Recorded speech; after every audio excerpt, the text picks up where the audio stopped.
అందరికీ నమస్కారం. అందరూ ఎలా ఉన్నారండి? నేనైతే బాగున్నాను. మీరు కూడా బాగుండాలని ఆశిస్తూ ఉన్నాను.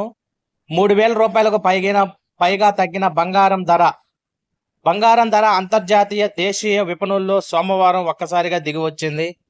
అమెరికా చైనా మధ్య టారిఫ్ యుద్ధానికి తెరపడడం, ఉక్రెయిన్ రష్యా భారత్ పాకిస్తాన్ల మధ్య యుద్ధ పరిస్థితులు చల్లబడుతుండటం వంటి ఇందుకు కారణంగా తెలుస్తా ఉంది.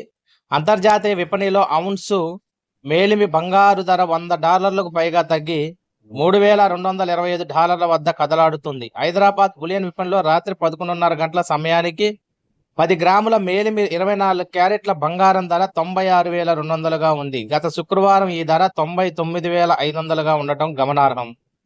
కిలో వెండి ధర కూడా 98,500 నుంచి 97,600కు దిగి వచ్చింది. కమోడిటీ ఎక్స్చేంజ్ M6లో పసిడి జూన్ కాంట్రాక్టు 92,389కి వచ్చినా మళ్ళీ కాస్త పెరిగి 92,900 వద్ద ట్రేడ్ అవుతుంది. మొత్తం మీద అయితే తులం బంగారం 3,000 రూపాయల వరకు ప్రస్తుతానికైతే తగ్గింది.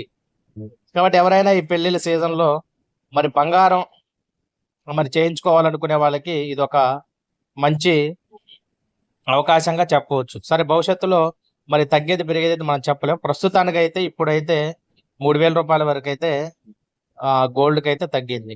మా యొక్క విశ్లేషణ మీకు నచ్చినట్లయితే దయచేసి లైక్ చేయండి, సబ్స్క్రైబ్ చేయండి. ధన్యవాదములు.